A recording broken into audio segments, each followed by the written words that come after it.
அதுலயும் ஒரு செய்தியாளர் கேட்டாரு, தாவேக்கால இணைய போறீங்களா அப்படின்னு சொல்லிட்டு.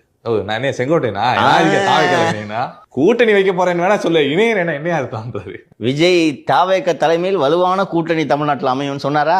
அதுவும் அவர் சொன்ன வேகத்துல என்னது தாவேக்காவா, யோ என்னையா என்ன போய் தாவேக்கன்ட்ட அப்படின்ற மாதிரி ஒரு ரியாக்ஷன். சரி கொஞ்சம் யோசிச்சு பாரு.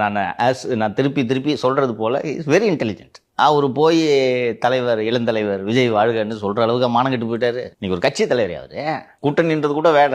இன்னொன்னு நல்லா கால்குலேட் பண்ணுவாரு. நான் சொல்றேன் இல்ல, விஜய் எதை நோக்கி போறாருன்றது இந்நேரம் கணிச்சிருப்பாரு TTV. Okay he is going to முட்டு சந்தை, ஐ எம் நாட் கமிங்.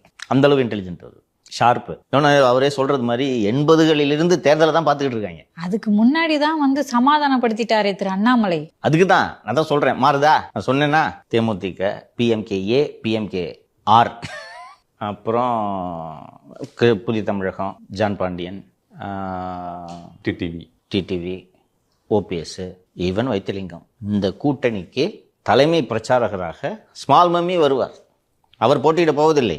நீங்க சொல்றத பார்த்தா எல்லாரும் சேர்ந்துருவாங்க, எல்லாரும் சேர்ந்து பிரச்சாரம் பண்ணி ஜெயிச்சுட்டு போயிடுவாங்க. கடைசியில செங்கோட்டையன் அவர்கள் நினைப்பாரு, நான் சொன்னேனையா ஏன் என்னை கட்சி நீங்க அரசியல் இருக்கிறாருன்னா இதெல்லாம் இப்படி நடக்கும்ன்றத அவர் கணிக்கணும். அப்போ இது என்ன அரசியல் இருக்கீங்க நீங்க?